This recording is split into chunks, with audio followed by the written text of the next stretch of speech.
નમસ્કાર, હું પ્રવીણ. આજે રિયલ ડિબેટમાં એક એવા મુદ્દા પર ચર્ચા કરીશું. આમ તો અર્થતંત્ર મુદ્દે ચર્ચા આપણે કરતા આવ્યા છીએ, કેમ કે આપણા સૌના સાથે નિસ્બત રાખે છે આ મુદ્દો, અને આ મુદ્દા પર ચર્ચા થવી પણ જરૂરી છે. એટલા માટે જ રિયલ ડિબેટમાં રિયલ ઇશ્યુઝ પર વાત થાય. આજે સમાચાર મળ્યા કે માર્ચ મહિનામાં જથ્થાબંધ મોંઘવારી દર વધીને 14.55% થયો. આ તમામ સમાચાર વચ્ચે શેર બજાર પણ તૂટ્યું.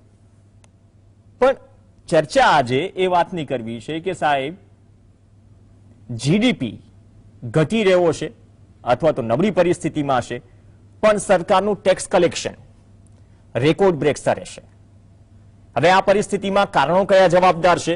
અને એવું નથી કે ભારત એકમાત્ર દેશ છે કે જ્યાં આ પ્રકારનું ચિત્ર ઊભું થયું કે ઘટતા જીડીપી સાથે રેકોર્ડ બ્રેક ટેક્સ કલેક્શન. બાકી અન્ય દેશો પણ છે, અમેરિકા છે, જાપાન છે, બ્રિટન છે, યુરોપિયન યુનિયન છે. આ તમામ જગ્યાએ પણ આ સ્થિતિ આવી. હવે આ પરિસ્થિતિમાં તમે વિચાર કરશો, કેમ કે જ્યાં સુધી બચતની વાત હોય તો ગરીબ અને મધ્યમ વર્ગ સૌથી વધુ બચત કરે છે. એ બચત તો કોવિડ કાળમાં ધોવાઈ, અને જે રેકોર્ડ બ્રેક ટેક્સ કલેક્શન થયું આ વર્ષના અંતમાં, એટલે કે આ નાણાકીય વર્ષના અંતે પણ એ રેકોર્ડ બ્રેક ટેક્સ કલેક્શન જળવાઈ રહે તેવા એંધાણ છે. તો આના પાછળનું કારણ શું? બજારો ખુલ્યા, લોકડાઉન હટ્યું, વૈશ્વિક બજારોમાં હાલ યુક્રેન અને રશિયા યુદ્ધ ની આગના કારણે જે મોંઘવારીની માર છે તો તમામ સહન કરી રહ્યા છે, પરંતુ સરકારનું ટેક્સ કલેક્શન રેકોર્ડ બ્રેક સ્તરે છે. કારણો કયા જવાબદાર છે? હવે રેકોર્ડ બ્રેક ટેક્સ કલેક્શન તો છે, જીડીપીમાં કેટલો સુધાર થશે આમ તો અનુમાન ઘટાડ્યું છે. આ બધી પરિસ્થિતિઓની ભારતીય અર્થવ્યવસ્થા પર શું અસર પડશે, અને આ ચિત્ર કેમ ઊભું થયું, અને આવનાર દિવસોમાં ભારતીય અર્થતંત્ર પર આ આંકડાઓની શું અસર પડશે અથવા તો સંકેતોનું, અને તમામ જે સામાન્ય માણસ છે, મધ્યમ વર્ગ અને ગરીબ પરિવાર જે છે તેમને શું અસર પડશે? આજ મુદ્દે ચર્ચા કરવા માટે આપણી સાથે ત્રણ ખાસ મહેમાન જોડાશે. ડોક્ટર જયનારાયણ વ્યાસ જોડાશે, દિનેશભાઈ વોરા જોડાશે, ટૂંક સમયમાં જ નયનભાઈ પરીખ પણ જોડાશે અર્થશાસ્ત્રી તરીકે. વ્યાસજી, આપથી જ શરૂઆત કરીએ. આમ તો સાહેબ, જીડીપી ઘટે ત્યારે ટેક્સની આવક પણ ઘટવી જોઈએ એવું સામાન્ય રીતે બનતું હોય છે, પણ એવી ઘટના આકાર લઈ રહી છે ન માત્ર ભારતમાં પરંતુ અન્ય દેશોમાં પણ, ઇંગ્લેન્ડ હોય, અમેરિકા હોય, કે નબળી આર્થિક રિકવરી છે છતાં પણ રેકોર્ડ બ્રેક ટેક્સ કલેક્શન. આના પાછળનું સાહેબ કારણ શું? પ્રવીણભાઈ, આ ખરેખર જેને કહેવાય કે જેને ઇકોનોમિક્સ ને નજદીકથી હેન્ડશેક કરવા છે, સમજવું છે, એમના માટે ખૂબ અગત્યની બાબત છે. ને આ કિસ્સો ઇકોનોમિક્સના વિદ્યાર્થીઓ માટે તો સમજવા જેવો છે.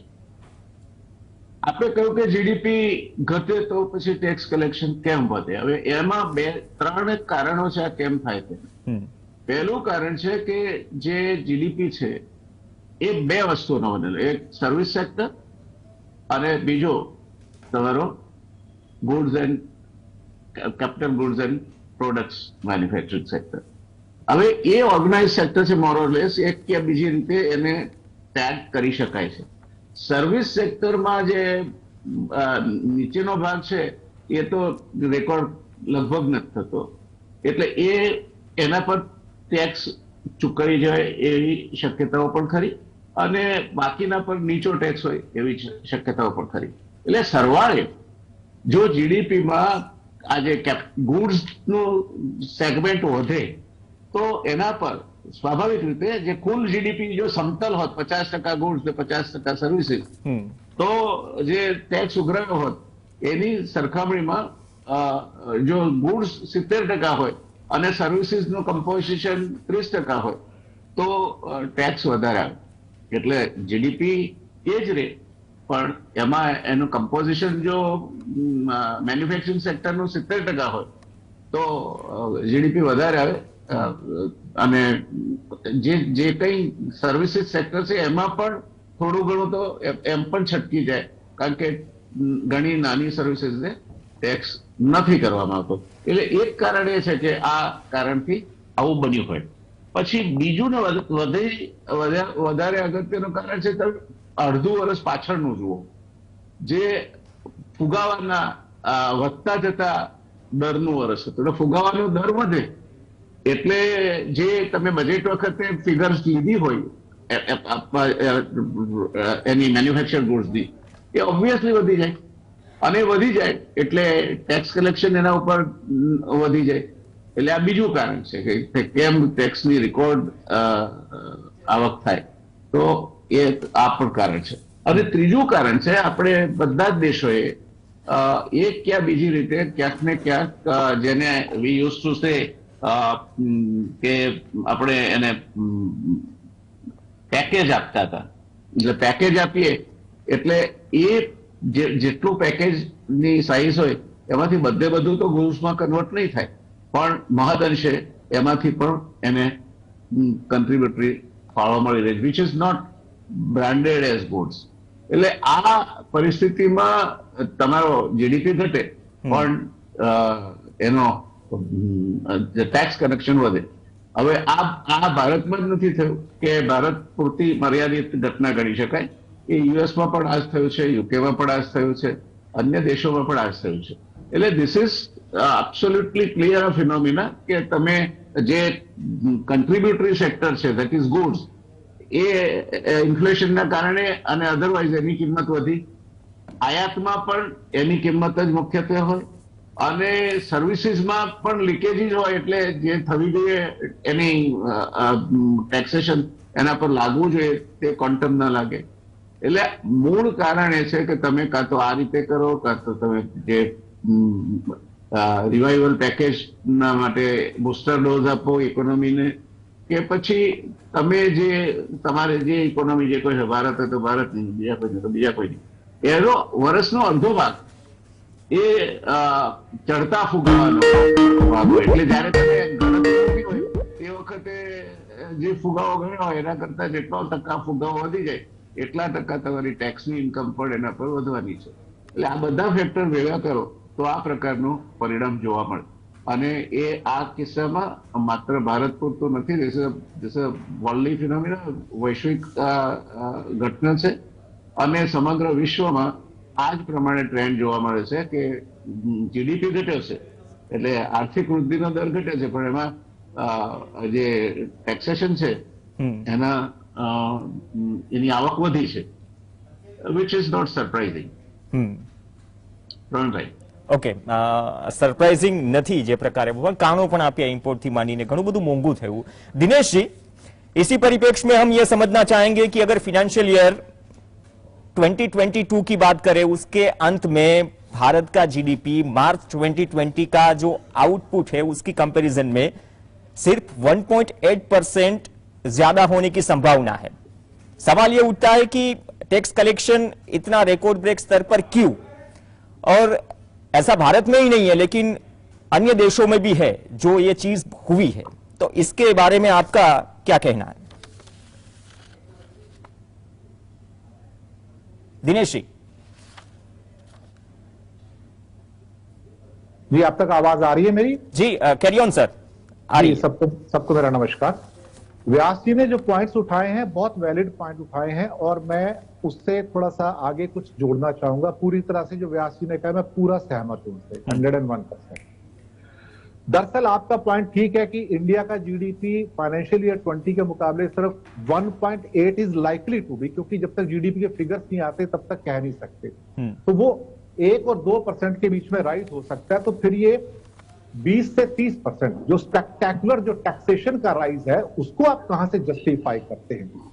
अब हो क्या रहा है यहां पर कि कुछ घटनाएं ऐसी घटी हैं जिसको कि हमें एक इकोनॉमिस्ट की नजर से देखना पड़ेगा, ना कि एक आम आदमी की. एक चीज बड़ी इंपॉर्टेंट है, मैं आपको इसके परिप्रेक्ष्य में बताना चाहूंगा. सबसे पहले कि फाइनेंशियल ईयर 20 में हमारा टैक्स कलेक्शन क्या था. देखिए, आंकड़े सब कुछ बोलते हैं, सारी कहानी कहते हैं. अगर हमारा जीडीपी वही है जो आज से 2 साल पहले था, 1% को छोड़ दे हम तो आज की डेट में, तो हमारा टैक्स कलेक्शन उसके ऊपर 20 लाख करोड़ मोटा मोटा है, 20.1 लाख करोड़ का है. लास्ट ईयर भी 20.2 लाख करोड़ था, तो भी मोटा मोटा उतना ही है.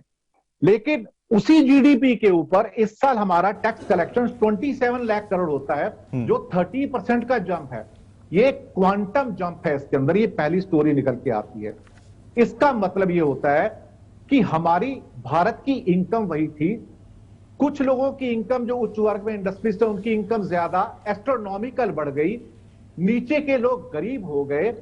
फॉर्मल सेक्टर की 1000-2000 कंपनियों ने इनफॉर्मल सेक्टर की लाखों कंपनियों को नेस्तनाबूद कर दिया, जमींदोज कर दिया। और सरकार ने अपने खजाने में जो हमारे पास बचा खुचा था, उन सालों में जहां पर हमारे पास कुछ नहीं बचा कोविड के अंदर, लोगों ने घर बेच दिए, गहने बेच दिए अपने इलाज कराने के लिए, उनकी पॉकेट से 7 लाख करोड़ एक्स्ट्रा निकाल लिए। ये पहला अर्थ यहां से निकलता है, मैं आपको बताऊं। यानी कि उसी इनकम में से जो मेरे पास था, यानी कि जो मेरे कपड़े पहने हुए थे, उसी में से मेरा कपड़ा एक और उतार लिया सरकार ने। तो ये मेरी हालत हो गई यहां पे। उसके बाद पॉइंट नंबर 2 आपका आता है, व्यासी ने एक बात बड़ी अच्छी की इंटरनेशनली। जापान को उम्मीद नहीं थी कि उसका टैक्स कलेक्शन जो कि अप्रोक्सीमेटली 55 ट्रिलियन येन का होना था, एक येन अप्रोक्सीमेटली आजकल ₹1 के आसपास, ये मैं आपको बता दूं, वो बढ़ के 60 ट्रिलियन टन को क्रॉस कर गया, जो कि अप्रोक्सीमेटली टोटल मिला के 10 और 20% का इंक्रीज था। ब्रिटेन के अंदर जो इंक्रीज आया है, टोटल इंक्रीज 20% का आया है। अमेरिका की आधी से ज्यादा स्टेट्स का जो हाइक है, जो टैक्स कलेक्शन है, 20 से 30% से ज्यादा है सर। ये आपको रियल टाइम फिगर्स बता रहा हूं मैं सारे सारे। तो एक्सप्लेनेशन कहां से आते हैं कि इतना पैसा आया कहां से? हुआ क्या कि जो गुड्स का जो सेल था वो काफी बढ़ा, it has outstripped the sales of services, और सर्विसेज काउंट नहीं हुई। सर्विसेज इसलिए काउंट नहीं हुई कि वो कभी कभी जो नेट है उसको एस्केप कर जाते हैं, वो लोग वहां से निकल जाते हैं। 3-4 पॉइंट, जब तक मैं असली आंकड़ों पे आता हूं, मैं एक एक करके एक्सप्लेन करता जाता हूं। कि एक 6 से 8 महीने के अंदर हमने एक एस्ट्रोनॉमिकल राइज देखा इन्फ्लेशन में पूरी दुनिया में। अमेरिका इस टाइम 8.5% पे, यूरोप 7% से ऊपर, इंडिया 7% तो सिर्फ हमारा रिटेल है। और अगर हम 14.55% जो आज WPI आया है उसका मीन निकाले तो हम ऑलरेडी डबल फिगर के इन्फ्लेशन में हैं, क्योंकि उनकी जो कमोडिटीज है वो भी तो हमें ही प्रभावित करती है ना। तो इसका मतलब ये हुआ कि ये जो पैरामीटर्स निकल के आ रहे हैं, इन्होंने एक ऐसा पैरामीटर क्रिएट कर दिया जहां पे प्रोडक्ट प्राइसेस एस्ट्रोनॉमिकली ऊपर चली गई इन्फ्लेशन की वजह से। और ये कीमतें जो बढ़ी हैं 30% से लेके 300% तक बढ़ी हैं। इसमें क्या हुआ कि जो हमारे बड़े सो कॉल्ड इंडस्ट्रीज थे, उन्होंने एक सुपर नॉर्मल प्रॉफिट कमाया। अब ये सुपर नॉर्मल प्रॉफिट कहां से आता है? आपकी और मेरी पॉकेट से आता है सर। आप सोचेंगे कि जो कुछ बड़े लोग जिनकी इनकम 70 करोड़ रुपए पर आवर से बढ़ती है या 100 करोड़ पर आवर से बढ़ती है, लेकिन उस गरीब का नहीं सोचते जो 50 करोड़ की आबादी 5,000 महीने से नीचे कमाती है परिवार के लिए। दूसरी बात, आपको रियल फिगर अब मैं देता हूं कस्टम्स ड्यूटीज के, पिछले साल के मुकाबले इस साल के मुकाबले। पिछले साल हमारा जो इंपोर्ट था, ये मेरे पास ऑथेंटिक भारत सरकार के फिगर्स हैं, ये फिगर थे हमारे कुल मिला के करीब $400 बिलियन का इंपोर्ट था। 1,32,000 करोड़ का हमारे पास कस्टम्स ड्यूटी का कलेक्शन होता है। इस साल $610 बिलियन का होता है, तो हमारे पास करीब करीब $200 बिलियन का ज्यादा इंपोर्ट होता है। लेकिन कस्टम्स ड्यूटी 1,32,000 करोड़ से बढ़कर 1,90,000 करोड़ हो जाती है, जो 45 बिलियन 40 जो कि देखा जाए तो इतनी ज्यादा 48% ज्यादा है हाई के पिछले साल के मुकाबले। उसका कारण क्या था? हमारे जो टोटल जो इंपोर्ट्स बढ़ते हैं एक साल में, वो करीब करीब $150 बिलियन बढ़ते हैं, और उसमें से $60 बिलियन का इंपोर्ट जो बढ़ता है सिर्फ क्रूड ऑयल का बढ़ता है। यानी कि हमने क्रूड ऑयल के अंदर टोटल मिला के पिछले साल $66 बिलियन मंगाया, इस साल $115 बिलियन। वॉल्यूम वही है, वॉल्यूम 10% इंक्रीज है। 195 मैट्रिक टन जो मिलियन टन की जगह 210 मिलियन टन है। Volume increase is 10%, but the value increase is almost double two that one. इसका मतलब उसके ऊपर जो कस्टम्स ड्यूटी आ रही है वो एक्स्ट्रा आ रही है। ये बड़ी क्लियर बात हो गई। तो हमें उतना फायदा नहीं होता है। उसके बाद commodity prices, cement 25% up, metal जो सारे इंपोर्ट होते हैं 50 से 90% अप, जिसमें कॉपर भी है, एल्यूमिनियम भी है। इसके अलावा कोयला $100 वाला $300 पे, साथ में फास्ट मूविंग कंज्यूमर गुड्स। अब ये सारी चीजें मिला के इसके हिसाब से भी कस्टम्स ड्यूटी ऊपर होती है। और जो जीएसटी के कलेक्शन आपको एस्ट्रोनॉमिकल नजर आ रहे हैं ना, जो सरकार बोल रही है रोबस्ट इकोनॉमी, रोबस्ट ग्रोथ, यानी कि आपके पास 1 लाख करोड़ की जगह 1,40,000 करोड़ आ रहा है। ये बेसिकली सारा का सारा पैसा जो है ये निकल के आ रहा है आपका इन्फ्लेटेड प्राइसेस से, जो कि इन्फ्लेशन में ऐड हो रहे हैं। जो चाइना से एपीआई आता है दवाइयां बनने का, उसकी कीमत में 30% से लेके 300% का इंक्रीज है। चाइना से आने वाला हर माल, इलेक्ट्रॉनिक्स हो या कोई भी हो, वो सारा का सारा 30 से 300% महंगा हुआ है। उसके ऊपर कस्टम ड्यूटी बढ़ी है और उस वैल्यू के ऊपर एक्सा अपना जीएसटी भी बढ़ा है। आपको और बताता हूं आपको आगे मैं, यूके या यूएस, जापान के अंदर इन लोगों ने अगर पैसा कमाया, उनके टैक्स हाई हुए थे, लेकिन उनका इंसेंटिव बहुत हाई था लोगों को। लोगों की पॉकेट में डॉलर्स डाले, येन डाले, उन्होंने यूरो डाले हैं हर महीने। हमने नहीं डाला, हमने सिर्फ निकाला उसमें से। इसके अलावा के शेप्ड रिकवरी आती है, यानी कि जो ऊपर के चंद लोग बैठे हैं वो तो धन्ना सेठ बन गए, और इतने धन्ना सेठ बन गए कि जिसकी कोई लिमिट नहीं। लेकिन नीचे वाले आपके और मेरे जैसे नौकरी पेशा या छोटा मोटा जो बिजनेस करते थे, वो तो इस इनफॉर्मेलिटी के अंदर पूरे के पूरे क्रश हो गए। दूसरी बात, ये सिस्टम में होता क्या है, बाय रिवार्डिंग द बोरोवर्स, जो कि बहुत फ्यू और रिच हैं, एट द एक्सपेंस ऑफ सेवर्स। सेवर्स कौन थे? हम और आप। हम अपने बैंकों में पैसा डालते थे। देखिए हमारे साथ क्या किया पिछले कुछ सालों में। हमारे सेविंग्स पे सबसे ज्यादा पैसा होता है बैंक में, 135 करोड़ भारतीयों का। इंटरेस्ट दिया जाता है 2.75 करोड़ से 3%, और आगे बैंकों को लैंडिंग करना होता है 7 से लेके 12% के बीच में। तो बैंकों की हाथ सुधारा गया हमारी कॉस्ट पे, इन्फ्लेशन से कम हमको पैसे देके। बांग्लादेश एकमात्र ऐसा कंट्री है साउथ एशिया में जिसमें सेविंग्स का बैंक रेट इन्फ्लेशन रेट से नीचे नहीं जा सकता है। अगर इन्फ्लेशन 6% है तो सेविंग का रेट 6% होगा, लेकिन हमारे यहां 7% का इन्फ्लेशन होने के बाद मुझे 3% दिया जाता है। इतना फ्री फंड जो सरकार को मिलेगा, ये उस एक्सप्लॉयटेशन के अंदर इंक्लूड होता है। इसके अलावा मैं आपको और भी चीजें बता सकता हूं, बहुत सारे डेटा मैं लेके आया हूं जो मैंने पुख्ता करके सारे निकाले हैं। हालात इस किस्म के हैं, एक सुनिए, कॉर्पोरेट टैक्स, जिसको कहा जा रहा था कि इस बार डायरेक्ट टैक्स में बहुत बढ़ोतरी हुई है, जिसकी वजह से ये सारा का सारा आपको इन्फ्लेटेड सीन नजर आता है। कभी आपने सुना है कि कॉर्पोरेट टैक्स का राइज 56% हुआ हो सर? ये 56% पैसा आया कहां से कॉर्पोरेट में? आपकी और मेरी पॉकेट से आया है सारा का सारा पैसा। यानी कि direct tax collection rose by 49% और indirect tax collection rose by 30%, जो सबको हिट करता है। और इसके अलावा एक पॉइंट जो लास्ट में कहना चाहता था, फ्यूल ड्यूटी सर। आप सोचिए, गरीब भारत 18-19 में 2,10,000 करोड़ कलेक्ट करता है। 19-20 जहां से 20 आपका मार्च आता है, अप्रैल में नया फाइनेंशियल ईयर आता है, जहां से कोविड स्टार्ट होता है, 2,19,000 कलेक्ट करता है। वो दिन जब हमको सबसे ज्यादा सहायता की जरूरत थी, मदद की जरूरत थी, सरकार को मेरी पॉकेट में पैसे डालने चाहिए थे, उस 20-21 के अंदर सरकार ने मेरी पॉकेट में से 4,55,000 करोड़ रुपए निकाल लिए। इसके अलावा कॉर्पोरेट टैक्स लेती है ऑयल कंपनी पे, डिविडेंड लेती है, रॉयल्टी लेती है। 5 लाख करोड़ से ज्यादा मेरी पॉकेट से मेरी परेशानी के दिनों में डाले, जब मैं हॉस्पिटल में था, मेरी वाइफ हॉस्पिटल में थी, या मेरे रिश्तेदार या मेरे जान पहचान वाले हॉस्पिटल में थे। हम लोग पूरी अपनी इनकम, पूरी जो सेविंग थी, वहां पैसे खर्च कर रहे थे। उस साल में मदद करने की बजाय 5 लाख करोड़ मेरी पॉकेट से निकाले, और इस साल फिर 5 लाख करोड़ निकाले। सबसे डिफिकल्ट ईयर्स के अंदर आपने लोगों की पॉकेट काटी यहां पर। और तो और हेल्थ इंश्योरेंस के ऊपर आपने 18% का जीएसटी लिया। मदद देने की बजाय आपने मेरा एक तरह से कहा जाए तो पूरा का पूरा स्क्वीज करके खत्म कर दिया। साहब, ये 7 लाख करोड़ का जो इजाफा है, 20 लाख करोड़ से 7 lakh crore extra tax, it has been squeezed out of our pockets, 135 crore Indians pocket, and no credit to the government. दे उफ भी नहीं होती है उनको, और ये सारा पैसा मेरी जेब से गया, आपकी जेब से गया, आम आदमी की जेब से गया। ये लॉजिक है इन्फ्लेटेड टैक्स कलेक्शन का। This is not tax, this is शोषण।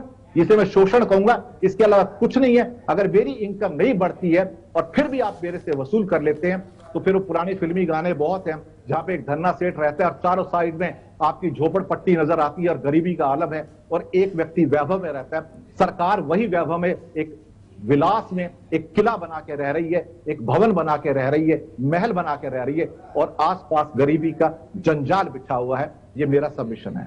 ઓકે, વોરા સાહેબે તો કારણો આપ્યા ટેક્સ કલેક્શન વધવાના. એક બ્રેક માટે રોકાઈશું. નયનભાઈ પરીખ પણ આપણી સાથે જોડાઈ ગયા છે અને બ્રેક પછી એમની પાસે પણ જાણીશું, કેમ કે જે 2022ના નાણાકીય વર્ષની સ્થિતિ છે એ જ સ્થિતિ એંધાણ આપે છે 2023માં પણ આટલું ધમાકેદાર ટેક્સ કલેક્શન રહેશે. ભલે આજે સુરતમાં હરદીપસિંહ પુરીએ કહી દીધું કે યુક્રેન રશિયાના કારણે આ ભાવ વધશે અને સરકારે ભલે $19 પ્રતિ બેરલ ક્રૂડ હોય કે પછી $130 પ્રતિ બેરલ થયું, 32 થી વધુ એક્સાઇઝ વધારી નથી. તો આ જ્વાળાઓ હજુ લાગશે વધુ મોંઘવારીની, પણ એ સમજીશું આ રેકોર્ડ બ્રેક ટેક્સ કલેક્શન વચ્ચે સ્ટિમ્યુલસ પેકેજ અહીંયા પણ સંભળાયું. આપણી સરકારે પણ સ્ટિમ્યુલસ પેકેજની વાત કરી હતી, પરંતુ તેની અસર કેટલી થઈ અને આજ રેકોર્ડ બ્રેક ટેક્સ કલેક્શન 23માં પણ યથાવત રહેવાના એંધાણ છે, તેના કારણો પણ સમજીશું નયન પરીખ પાસેથી. બ્રેક બાદ ચર્ચા.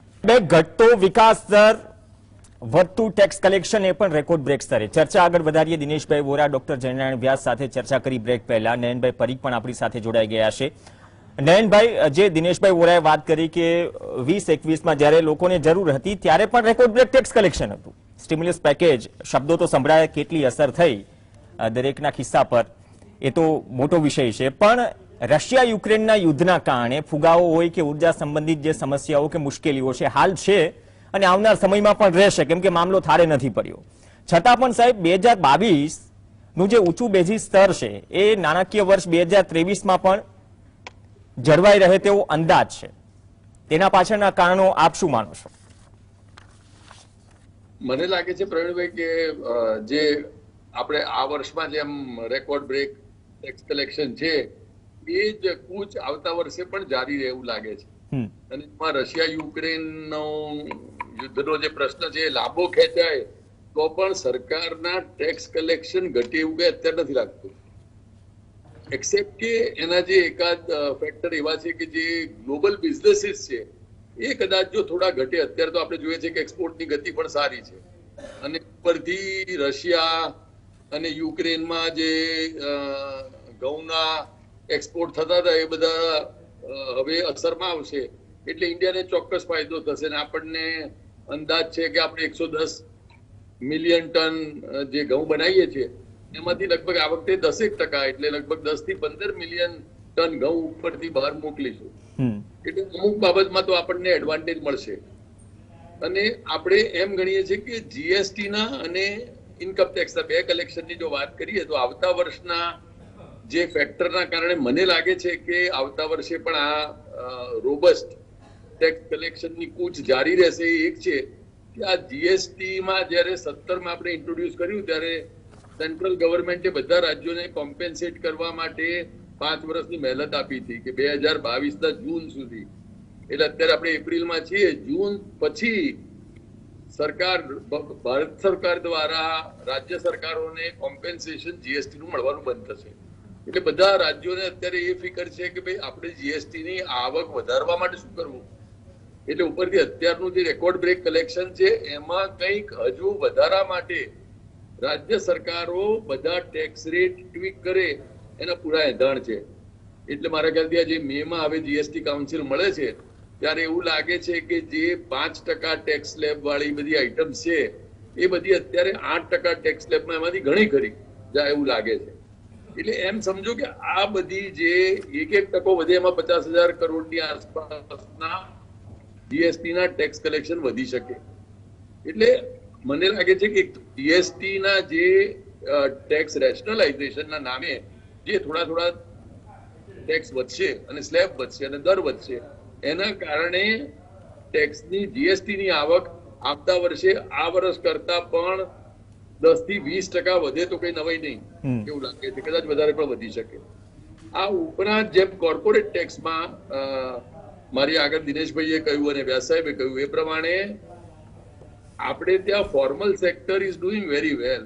એટલે આપણો જો ગયા વખતનો શેર માર્કેટ બી જુઓ તો આઈ થિંક આખી દુનિયાના બધા શેર માર્કેટોમાં આપણા શેર માર્કેટે લગભગ 20% જેવું રિટર્ન ડિલિવર કર્યું.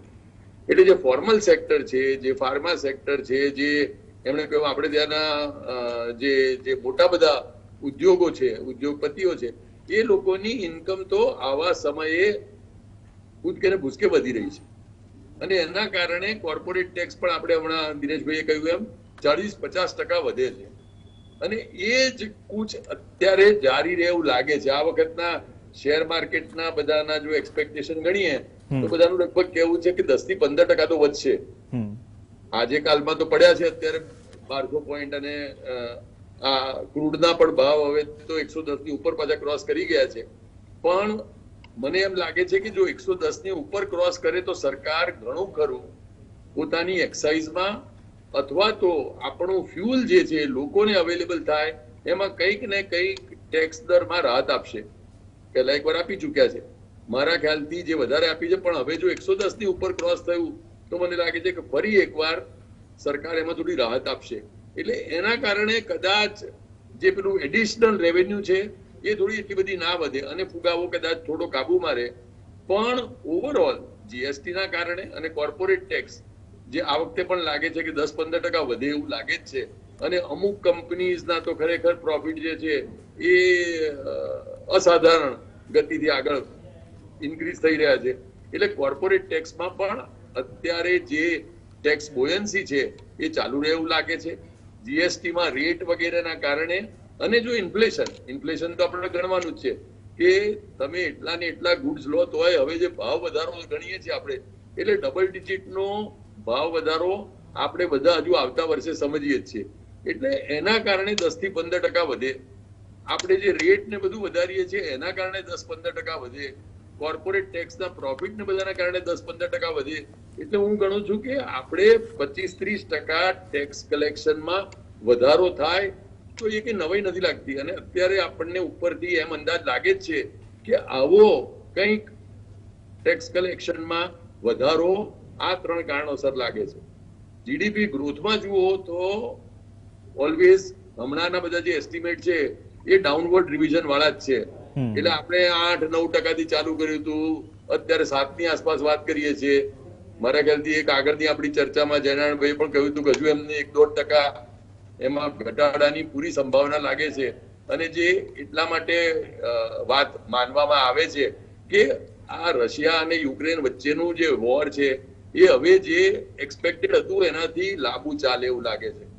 પહેલા તો એવું હતું, ફેબ્રુઆરીમાં તો કોઈને લાગતું જ નતું. આપણને લાગતું હતું કે ખાલી પુતિન આકોટા પડકારા કરે છે પણ ખરેખર વોર નહીં કરે, પણ વોર કરી દીધી. આપણને લાગ્યું હતું કે વોર કરે તો મહાભારત જેમ 14 દિવસ ચાલ્યું હતું એમ આ તો કદાચ 14 કલાકે નહીં ચાલે. એની જગ્યાએ અત્યારે તો 2 મહિનાની આસપાસ થઈ ગયા અને વોર પતવાનું નામ નથી લેતી.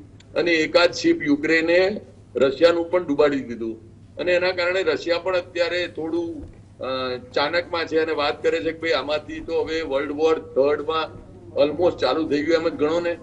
એટલે જો વર્લ્ડ વોર 3 ની આપણે વાત કરીએ તો GDP growth all across the globe ઘટે એવી પૂર્ણ શક્યતાઓ છે. અને એ પેલું ઘટે એવું આવતા વર્ષના પ્રોજેક્શનમાં આપણને દેખાય જ છે. ક્રૂડના ભાવોમાં પણ આપણને અત્યારે લાગે છે કે એકદમ થોડું અપડાઉન ચાલ્યા કરશે. એટલે 100 પણ આવે, 110 આવે, પાછા 120 વધી જાય, પેનિક થાય એટલે પાછું વધી જાય. અને આ બધામાં આપણે એક આગળ એપિસોડ કર્યો તો એમ આપણે બધા આશા રાખીએ કે કોઈક ન્યુક્લિયર ચમકલું ના કરે. એટલે જેમ ટેક્ટિકલ કોઈ પણ જો રશિયા નાનું પણ ન્યુક્લિયર ચમકલું કરે તો પછી તો આપણે માનીએ છીએ એમ 700 કરોડના આપણે જે વસ્તી છે એ પૃથ્વી પર બધા જ અસર પામે એવી વાત થઈ ગઈ. પછી તો ઇકોનોમીને છોડી અને આપણે આપણી જિંદગી કેવી રીતે ચાલુ રહે એના જ વિચારોમાં પડી જઈશું. એટલે હું ગણું છું કે જો ન્યુક્લિયર ના પણ થાય અને વર્લ્ડ વોર તરફ ધકેલાય તો પણ જીડીપી ઘટશે. જો વર્લ્ડ વોર ના પણ થાય અને આ યુદ્ધ લાંબુ ખેંચાય તો પણ જીડીપી ઘટશે. અને એ ઘટવા છતાં પણ આપણે જોયા એ બધા કારણોસર એમ લાગે છે કે ટેક્સ કલેક્શન સરકારનું વધતું જ રહેશે. અને હું ગણું છું કે આને એક જો એડવાન્ટેજ ગણી અને સરકારે આ પૈસા જે છે એને કેવી રીતે લોક રાહતમાં વાપરવા એ વિચારવા. એટલે આપણે ત્યાં જો ટેક્સ કલેક્શન સારું હોય, સરકાર પાસે રેવન્યુ સારી હોય અને લોકો ખરેખર મોંઘવારીના ભીસમાં હોય તો સરકાર પાસે આનાથી વધારે સારી કઈ પરિસ્થિતિ હોઈ શકે? કેમ તમે લોકો આવા વખતે ગરીબોના કલ્યાણના કામ કેમ ના કરી શકાય? કેમ આવા વખતે આપણે લોકો પાસે ખરેખર પૈસા મળે એ પ્રમાણેની વ્યવસ્થા ના કરી શકાય? કેમ આપણી પાસે અને સરકાર પાસે પૈસા હોય તો એવું કરે કે જેથી આપણા જે લોકો 5,000 થી પણ મહિનાનો ઓછા કમાય છે અને મોંઘવારીની ભીસમાં છે એ લોકોને આપણે ડાયરેક્ટલી અનાજ અને બાકીની બધી સુવિધાઓ પ્રોવાઈડ કરીએ તો મારા ખ્યાલથી આપણા જે ટેક્સ કલેક્શનમાં આપણે જે રેકોર્ડ તોડ વધારો કર્યો છે એ લેખે લાગશે. અને એ હું માનું છું કે આપની ચેનલ દ્વારા આ માધ્યમ દ્વારા અપીલ આપણે કરીએ સરકારને કે આ જે ટેક્સ કલેક્શન સારું છે, જીડીપી ગ્રોથ ઓછો છે, લોકો મોંઘવારીની ભીસમાં છે, તો આને એક સરકાર સુવર્ણ તક ગણી અને પોતાના પૈસાનો ટેક્સ કલેક્શનનો સદુપયોગ લોકોના ભલા માટે કરે તો આ પરિસ્થિતિ મારા ખ્યાલથી એક પોઝિટિવ ટર્ન લેતી હોય એવું આપણને નજરમાં આવે. ઓકે, દિનેશભાઈ ઓર આપણી સાથે 9:45 વાગ્યા સુધી છે, અંગત કારણોસर તે पूरी डिबेट में नहीं जोड़ाई सके. दिनेश जी, मतलब आप जाते जाते एक सवाल ये भी है कि जैसे नयन भाई ने कहा कि टैक्स कलेक्शन तो है लेकिन वो मतलब लोगों के हित में या फिर ये वो गोल्डन अपॉर्चुनिटी है, लेकिन कोविड के कारण जो असंगठित क्षेत्र है उसको बड़ा झटका लगा. आपने भी बात की अगले सवाल के जवाब में, लेकिन कुछ देशों की अर्थव्यवस्था के शेप में रिकवरी कर रही है. आपने ये भी बोला कि जो गरीब वर्ग या मध्यम वर्ग है, जिसकी बचत, जो सबसे ज्यादा बचत करने वाला वर्ग है, उसको भी झटका लगा.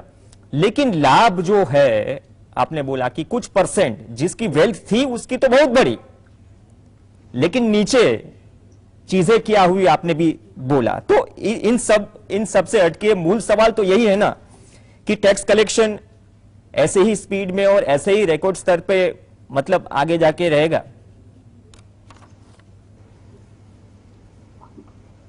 सर अपनी ओर से आपको अनम्यूट कीजिए सर.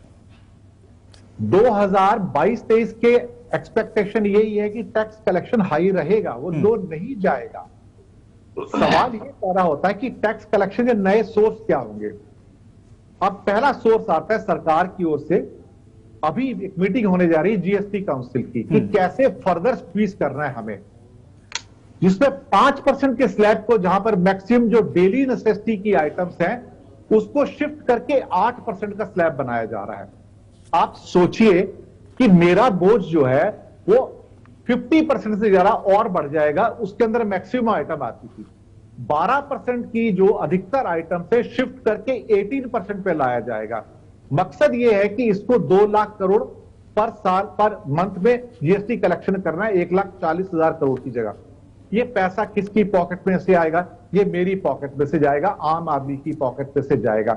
अगर आप मेरी पॉकेट के अंदर कोई पैसा डालते नहीं है, मेरी तनख्वाह बढ़ती नहीं है, चंद लोगों की तनख्वाह या कुछ चीज बढ़ती है और बाकी व्यक्ति जो है 82 करोड़ लोगों को अगर आप रोज अनाज दे रहे हैं, अभी तो शिफ्ट किया है, सितंबर तक पता नहीं वो अनलिमिटेड आगे बढ़ता जाएगा, तो आपकी फर्टिलाइजर सब्सिडी 1,05,000 करोड़ की जगह 2 लाख करोड़ क्रॉस करेगी.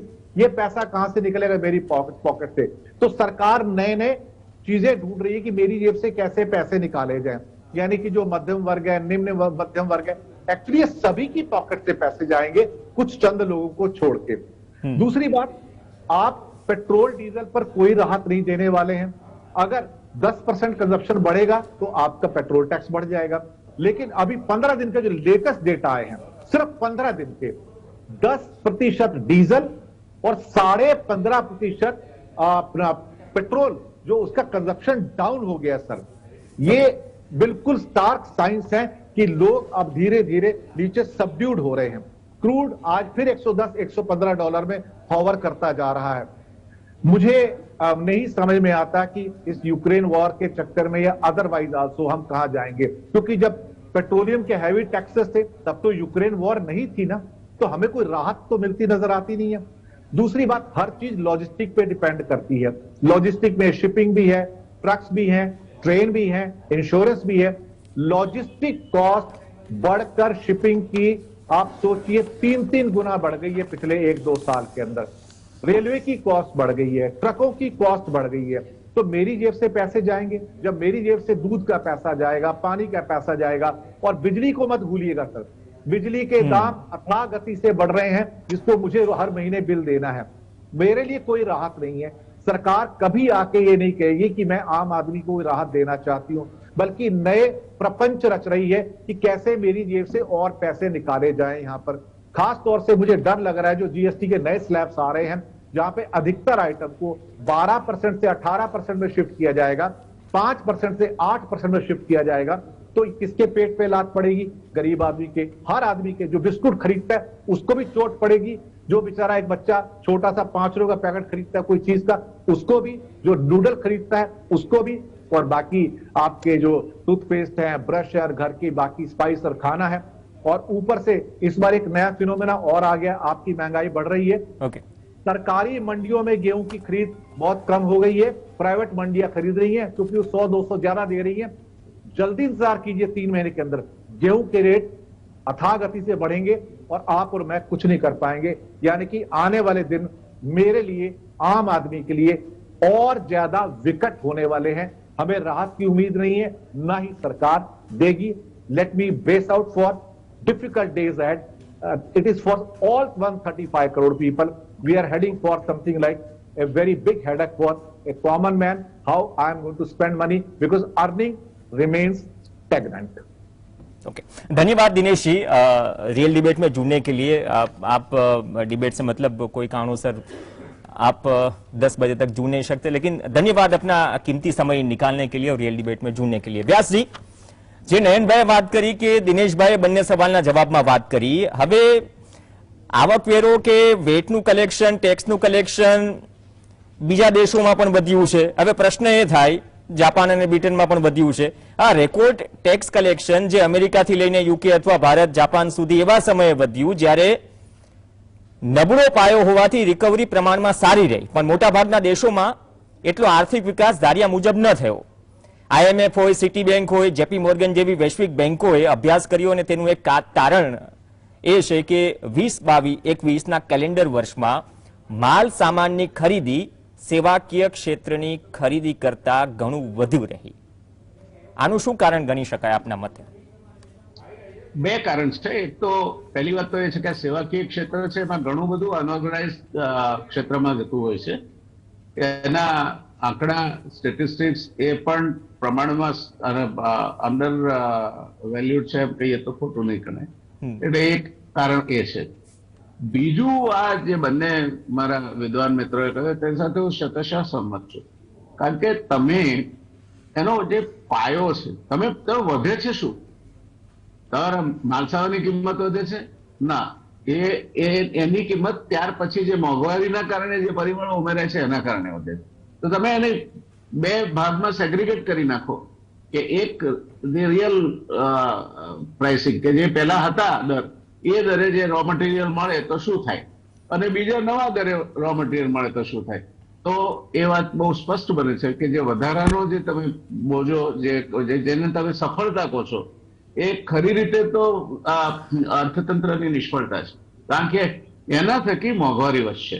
દિનેશજીની એક વાત સાથે હું એ પણ સંમત છું કે આપણે ત્યાં, અને that is not the sole privilege of any government, દરેક વખતે એક યા બીજી રીતે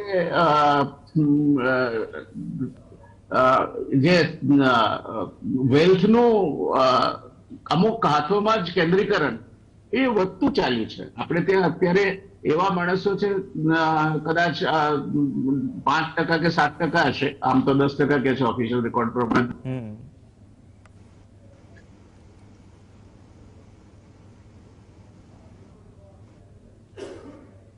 સર, આપના તરફથી ઓડિયોનો કોઈ ઇશ્યુ છે? મારો અવાજ આવી રહ્યો છે આપને? વ્યાસજી, મારો અવાજ આપના સુધી પહોંચી રહ્યો છે? સીકે પ્રહલાદનો જે પિરામિડ છે, જે મહદઅંશે લોઅર ઇન્કમ લાર્જ નંબર, એ બે એના ભાગમાં આવે છે। એ લોકોને જે વસ્તુઓ ખરીદવાની છે, જેમ દિનેશભાઈએ દાખલો આપ્યો કે એક ભિખારી, ફર્ગેટ અબાઉટ ચાઇલ્ડ, કદાચ ચાઇલ્ડે તો પાછા મા બાપનો ટેકો હશે, પણ એક ભિખારી આ તડકામાં ગરમીમાં ઉભો રહી અને જે એને 2-5 રૂપિયા ભીખના મળ્યા હોય એમાંથી એ બિસ્કિટનું પેકેટ ખરીદે છે, તો એને પણ ટેક્સ લાગે છે। અને એ ટેક્સના પૈસા જાય છે ક્યાં? સરકારમાં। સરકાર શું કરે છે? સરકાર ચલાવે છે. એટલે આ પરિસ્થિતિમાં મેં એક વખતે એક બહુ મોટા નોકરશાહને કહ્યું હતું કે તમારા વર્દી જેમાંથી આવે છે આ ભિખારીએ આપેલા ટેક્સના પૈસા, તમારી કાર જેમાંથી ચાલે છે ભિખારીએ આપેલા ટેક્સના પૈસામાંથી ચાલે છે, તમારું એર કન્ડિશન ચેમ્બર એ આ પૈસામાંથી બને છે, તમારી સેલરી અને એમાં ધડાધડ થતા વધારા આ પૈસામાંથી બને છે. ત્યારે તમે જે માણસ તમારો માલિક છે, લોકશાહીમાં the owner is the people, તો એને તમે રોજ સવારે ઉઠીને છે ને ધમકી આપો છો કે અંદર કર દેંગે, અંદર કર દેંગે. Why are you trying to pass on your failures to somebody? એટલે આ પરિસ્થિતિ બહુ દયાજનક છે અને આ દેશની પ્રજાને તો જેટલા ધન્યવાદ આપીએ એટલા ઓછા છે. સાવ નપુસક ને પાંગળા લોકો થઈ ગયા છે. અને એ દિવસે યાદ છે જયારે અશોકભાઈ ભટ્ટે ચેમ્બરમાં તેલના ભાવ થોડાક વધ્યા, એમાં તો તત્કાલીન પુરવઠા મંત્રી માન્ય શ્રી સનતભાઈ એમનો જબ્બો ગણી નાખ્યો. આ અમદાવાદનું ખમીર ક્યાં ગયું છે? ગુજરાતનું ખમીર ક્યાં ગયું છે? દેશનું ખમીર ક્યાં ગયું છે? બેફામ રીતે આપણે હવે અમારી પાસેથી પૈસાનો ટેક્સ લેવાનો સરકારને અધિકાર છે અને ટેક્સ ના હોય તો સરકાર વિકાસના કામો પણ ના કરી શકે. વી એગ્રી, પણ અમને જરા માણસની બાબત તો તમે અમારી સાથે વર્તાવ કરો.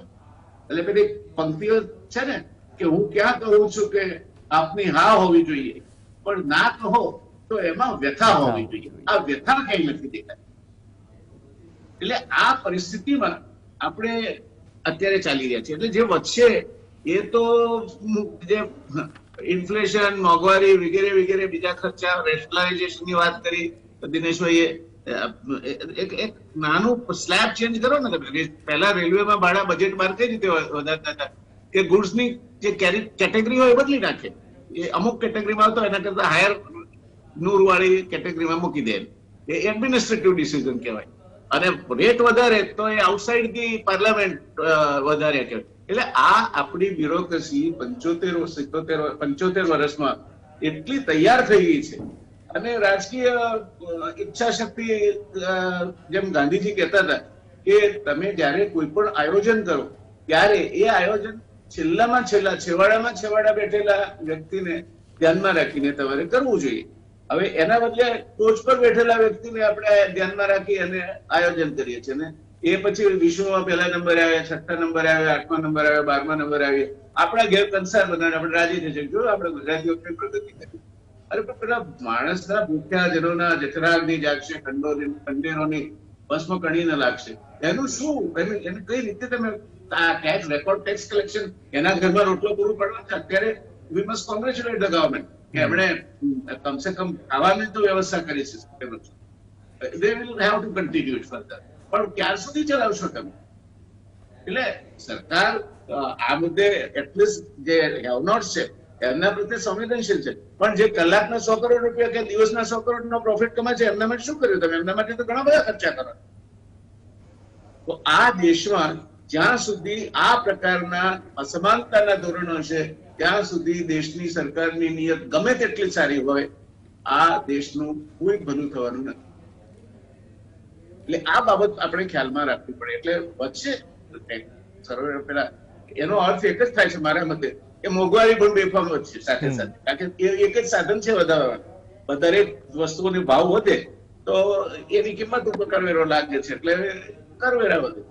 એટલે તમારે આવનાર સમયમાં પેલો ગુજરાતીમાં છે કન્યાની કેડે બાર, એમ તમારે કન્યાની કેડે બહાર લઈને આ બધું વેઠવા માટે તૈયાર જ રહેવાનું છે. એટલે ભાવ એક વસ્તુ આના પરથી બહુ નિશ્ચિત તમે કરી શકો કે આવનાર સમય, જેમ આજે ભાવ વધારાની વાત આવી, આવનાર સમય 2-3 વખત આપણને ચોંકાવનારો આવશે કે રેકોર્ડ બ્રેક ભાવ વધારો થયો છે અને ફુગાવો હાથમાં નથી. આ પરિસ્થિતિમાં મને વિશ્વાસ છે સરકાર કંઈક કરતી હશે, પણ એ કોન્ફિડન્સ બિલ્ડિંગ મેજર થવા જોઈએ. માત્ર સરકારના ચોપડામાં કે રિઝર્વ બેંકની મોનિટરી પોલિસી કમિટીમાં જ વાત કરીને બેસી રહે તો એ યોગ્ય નથી. સરકાર એ પ્રજાની સંસ્થા છે, પ્રજાએ ચૂંટીને મોકલેલી છે. સરકારે આ બધા મુદ્દા પર જે નિષ્ણાતો હોય એને કોઈ પણ પ્રકારની રાજકીય છૂતાછૂત વગર સમાજમાં મોકલવા જોઈએ કે ભાઈ આ આપણે કરીશું તો આપણો દેશ બચશે. કારણ કે આ જે અમારી પાર્ટી છે એ જે સત્તા પર છે એનું તો સૂત્ર છે કે ખુદ સે બડા દલ અને દલ સે બડા દેશ. અત્યારે દેશ જ ખોવાઈ ગયો છે. એટલે આ બધી બાબતોમાં આવનાર વર્ષમાં પણ રેકોર્ડ બ્રેક થશે કલેક્શન, અને રેકોર્ડ બ્રેક મોંઘવારી પણ થશે. એટલે આપણે બધા રેકોર્ડો જ્યાં જ્યાં રેકોર્ડ બની હોય એને જો જાળવીને નહીં રાખીએ તૂટી જશે. ધન્યવાદ વ્યાસજી. એવું લાગે છે કે લૂ અને ગરમીની જે મોંઘવારી પણ આમ જનતા ના છૂટકે પચાવી રહી છે.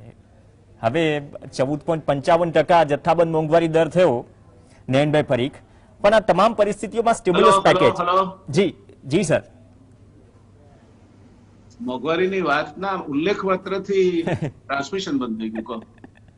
ટેકનોલોજી છે સાહેબ, અને કયા કારણોસર, અને આ પ્રકારના કારણો જે આપણે ચર્ચા કરી રહ્યા છીએ, સામાન્ય માણસ અને જે મધ્યમ વર્ગ કે ગરીબ માણસ, તેના જીવનમાં પણ આવશે આ પ્રકારના અલગ અલગ કારણો, પણ ખિસ્સા પર સીધો ભાર પડશે એ વાતમાં કોઈ અવકાશ નથી, કેમ કે આ વસ્તુ વધશે, મોંઘવારી ચિંતાનું કારણ બનશે. નયનભાઈ પરીખ, જે રીતે વ્યાસજીએ વાત કરી કે સ્થિતિ હજુ વિકટથી વિકટ થશે, સ્ટિમ્યુલસ પેકેજનું આપણે પણ ઘણું બધું સાંભળ્યું અહીંયા. અમેરિકા, બ્રિટન, EU, જાપાન, આ બધી સરકારોએ ખૂબ મોટું સ્ટિમ્યુલસ પેકેજ આપ્યું ત્યાંની સરકારોએ, અને તેના કારણે 2021માં વૈશ્વિક બજારમાં થોડી તેજી પણ દેખાઈ.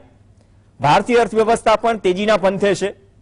આમ સમગ્ર ઇકોસિસ્ટમ અને મેન્યુફેક્ચરિંગ ઊંચા ટેક્સ કલેક્શન માટેનું શું કારણ બન્યું હોય તેવું આપને લાગી રહ્યું છે?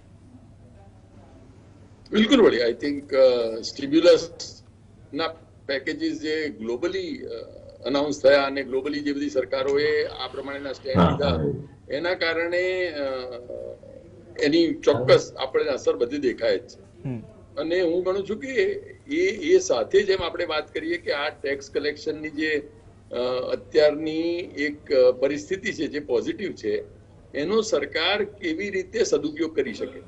એટલે મને એમ લાગે છે કે જે મારે સજેસ્ટ કરવાનું હોય તો હું આપના આ માધ્યમ દ્વારા એ કહેવા માંગીશ કે અત્યારે જીએસટી કાઉન્સિલમાં જૂનમાં લાગે છે કે બધા દરમાં થોડો વધારો થશે, એટલે 5 છે એમાંથી 8 થશે, કદાચ 12 છે એમાંથી 18 થશે. અને જે ભારત સરકારે અત્યાર સુધી બધા રાજ્ય સરકારોને એક કોમ્પેન્સેશનની બાંહેધરી આપી હતી, એ જૂનમાં પતે છે. અને એટલે જૂનમાં, એટલે મેમાં જે આપણું જીએસટી કાઉન્સિલની મીટિંગ થશે એમાં કદાચ આ બધા રેટ રિવાઇઝ થશે, કારણ કે બધી રાજ્ય સરકારોને પોતાના રેવન્યુની ફિકર છે. હવે જીએસટી અને કોર્પોરેટ ટેક્સમાં મને કોર્પોરેટ ટેક્સ આજની પરિસ્થિતિમાં એટલા માટે ગમે છે કે કોર્પોરેટ ટેક્સ અને ઇન્કમ ટેક્સ જે છે એ ડાયરેક્ટ ટેક્સ છે. એટલે શું છે કે જે વધારે પૈસા વાળો માણસ છે એની પાસે તમે વધારે પૈસા લો, અને ગરીબ છે એની પાસેથી ઓછો લો. એટલે જે કોર્પોરેટ્સ બહુ જ કમાય છે, જે ઇન્ડિવિજ્યુઅલ્સ બહુ કમાય છે, એની પાસેથી હાયર ઇન્કમ ટેક્સ લો તો મારા હિસાબે એ વ્યાજબી છે, એમાં કોઈ બહુ વાંધો ના હોઈ શકે. પણ જે જીએસટી કલેક્શન છે એમાં તો પ્રવીણભાઈ આપણા દેશના સૌથી ધનાઢ્ય કુટુંબથી માંડી અને જે સૌથી ગરીબ એમને ત્યાં મજૂરી કરતો હોય એ બંનેને ટૂથપેસ્ટના ભાવ ઉપર જીએસટી સરખો જ આપવાનો છે. એ લોકોને બધાને ડીઝલ અથવા પેટ્રોલના ભાવ ઉપર સરકારી કરનો માર સરખો જ પડે છે. હવે આજે અંબાણી ફેમિલીને કદાચ જો પેટ્રોલના ભાવમાં વધારો આવે તો શું વાંધો આવે, પણ એમને ત્યાં જે મજૂરી કરતો હોય અથવા ડ્રાઈવર હોય કે આપણે ત્યાં જે 4 રસ્તા ઉપર મજૂરી કરતો હોય એને જો જરાય ભાવ વધારો આવે તો એના માટે તો એ ભૂખમરાનો પ્રશ્ન થઈ જાય. એટલે હ્યુમન અપ્રોચ એ છે કે આપણે અત્યારે જીએસટી ના જે ભાવ વધારાની વાતો કરીએ છીએ, અથવા જીએસટી માં જે આપણે 17 થી 22 ના 5 વર્ષનો જે ગાળો આપ્યો હતો, એ અત્યારે જો આપણા ટેક્સ કલેક્શન સારા હોય તો આપણે 1 વર્ષ સુધી ભારત સરકાર એ એક્સટેન્ડ કરી શકે કે બધી રાજ્ય સરકારને અમે કોમ્પેન્સેશન જે 22 સુધી આપવાના હતા એ 23 સુધી આપીશું. કેમ આ આપવાનું, કેમ એમનામાં એક વિચાર પણ આવી શકે એટલા માટે કે ઇન્કમ ટેક્સ ને કોર્પોરેટ ટેક્સના કલેક્શન સારા છે. એટલે એ જે પૈસા હાથમાં છે તો એ ટેક્સને થોડા ઓછા કરીએ, ઇનડાયરેક્ટ ટેક્સને, જેમાં કે આપણા ગરીબોને વધારે માર પડે છે. એટલે કોઈ પણ ટેક્સના 2 પર્પસ હોય, એક તો એ કે સરકાર ચલાવવા માટે, રેવન્યુ માટે આપણે ટેક્સ લેવો જ પડે, ને બીજું એ કે આર્થિક અસમાનતા જે છે એમાં કેવી રીતે આપણે ઘટાડો કઈ કરી શકીએ. એટલે જે વધારે પૈસા પાત્ર છે, જે વધારે અફોર્ડિંગ છે, જે વધારે ખમી શકે છે એવા પાસેથી કેવી રીતે ટેક્સ લઈ અને જે ખરેખર છેવાડાનો માણસ છે એને કેવી રીતે એની જિંદગી થોડી સરળ થાય એના માટે એ પૈસા વાપરી શકીએ. એટલે હું ગણું છું કે આવતા સમયમાં જો જીએસટી ના આપણે રેટ બરાબર રાખીએ 1 વર્ષ સુધી, આ પરિસ્થિતિ અત્યારે એવી છે એટલે મોંઘવારીનો આપણને ભય લાગે છે એટલે, રશિયા અને યુક્રેનની પરિસ્થિતિ જરા ગંભીર લાગે છે એટલે, અને કોર્પોરેટ ટેક્સ જે વધારે આવવાનો છે એના દ્વારા આપણે જીએસટી ના રેટને સ્ટેબલ કરવાનો, અને એના દ્વારા આપણા જે અસંખ્ય ગરીબ અને છેવાડાના વ્યક્તિઓ છે એની જિંદગી અને એમના આંસુ થોડા લૂછી શકીએ, એમની જે જિંદગી થોડી સરળ બનાવી શકીએ, એમને જે અત્યારે માર છે એ ઓછો કરી શકીએ. જે આપણા ગરીબ લોકો છે જે અત્યારે અત્યંત ગરીબી નીચે રેખામાં ધકેલાઈ જવાનો આપણને જે ડર લાગે છે એમને થોડા બચાવી લઈએ તો મારા ખ્યાલથી આપણે આ લોઅર ગ્રોથ અને હાયર ટેક્સ ની પરિસ્થિતિનો ખરેખર સદુપયોગ કર્યો એમ ગણાશે. એટલે જીએસટી થોડા આપણે કંટ્રોલમાં રાખીએ અને કોર્પોરેટ ટેક્સનો વધારો જે છે એના દ્વારા જીએસટી રેટને સ્ટેબલ રાખવામાં આઈ થિંક જો ઉપયોગ કરીશું તો આ જે એક અસાધારણ પરિસ્થિતિનું નિર્માણ થયું છે, જેમાં વિકાસ ઓછો છે, ઇન્ફ્લેશન વધારે છે, આંતરરાષ્ટ્રીય ક્ષેત્રે અનિશ્ચિતતાઓ પ્રવર્તે છે, ક્રૂડના ભાવો વધે છે, આ બધી તકલીફોમાં આપણે ગરીબોને થોડી મદદ કરી શકીશું. ઓકે, બહુ સારી વાત કરી, કેમ કે 2021માં પણ તકલીફમાં જ્યારે હતો મધ્યમ વર્ગ, ગરીબ પરિવાર, ત્યારે પણ આટલા ઊંચા ટેક્સ અને રેકોર્ડ બ્રેક કલેક્શન, મતલબ કે કરદાતા કહેવાય ને, એ આપ્યું તો એમાં રાષ્ટ્રભક્તિ દેખાય છે, કેમ કે દેશ માટે આપ્યું અને એ કલેક્શનથી તો દેશ ચાલે છે. હવે સ્થિતિ મોંઘવારીના કારણે વિકટ થતી જઈ રહી છે અને જે મુદ્દા પર આપણે ચર્ચા કરી કે ભાઈ જીડીપી ઘટતો અને છતાં પણ ટેક્સ કલેક્શન રેકોર્ડ બ્રેક સંભાવના છે અને મોંઘવારી હજુ પણ ચિંતા વધારશે મધ્યમ વર્ગ અને ગરીબ પરિવારની. આ પરિસ્થિતિમાં જે રેકોર્ડ બ્રેક ટેક્સ કલેક્શન થયું છે તેનો કઈ રીતે સદુપયોગ અથવા તો નાનામાં નાના વ્યક્તિને થોડો રાહત આપવાનો પ્રયાસ કરવો જોઈએ. તમામ કારણો પણ તમામ પેનલિસ્ટે મૂક્યા, પણ આવનાર સમયમાં આ મુદ્દો ગંભીર છે, વધુ ગંભીર બને તેવા અણસાર પણ છે. હવે સ્થિતિ હાથમાં સરકારના છે, કેટલી રાહત આપવી, જેને કોવિડ કાળ દરમિયાન પણ કરદાતાએ રાહત આપી, રેકોર્ડ બ્રેક ટેક્સ કલેક્શન કરાવ્યું. સમયનો અભાવ છે. વ્યાસ સાહેબ, નયનભાઈ પરીખ, ધન્યવાદ રિયલ ડિબેટમાં જોડાવા માટે, ચર્ચા માટે. આ સાથે ચર્ચા હાલ બસ આટલું.